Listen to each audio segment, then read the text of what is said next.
सबको जय मसीह की। और ये हम गोवा के अंदर हैं। Hallelujah hallelujah.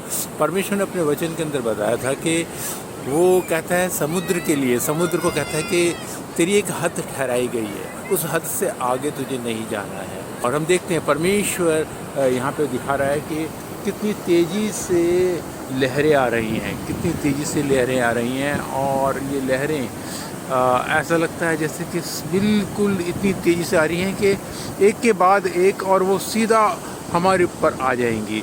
मगर उसकी एक हद है। अपने सृजनहार की, अपने रचनाकार की बातों को मानती हैं।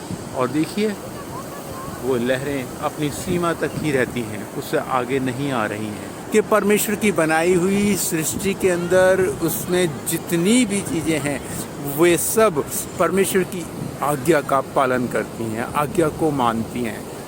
मगर बहुत दुख की बात है, बहुत दुख और अफसोस की बात ये है कि मनुष्य जिसको आज्ञा दी गई है, जिस तरीके से इस सृष्टि को आज्ञा दी गई है, उसी तरीके से परमेश्वर ने मनुष्य को भी आज्ञा दी कि वो भी अपनी हद में रहे। उसे ये करना है और उसे ये नहीं करना है। इस रीति से समझाया गया, बताया गया, अगर तूने ऐसा किया तो तेरे साथ क्या हो सकता है। हम परमेश्वर का धन्यवाद देते हैं कि हमारा ज़िंदा परमेश्वर पहले से हमें आगाह करता है हर एक बात के लिए। Hallelujah hallelujah. और वो हमें इसलिए आगाह करता है क्योंकि वो नहीं चाहता है कि हम किसी परेशानी में जाएं। मगर मनुष्य ने उसकी हदों को तोड़ दिया, उसकी आज्ञा को तोड़ दिया, और उसके उस सुंदर नज़ारे को जो खुदावंद ने उसको दिया था अदन के अंदर, वो तोड़ दिया। और उसके बाद वो हर एक परिस्थिति में घिरा हुआ पाया गया।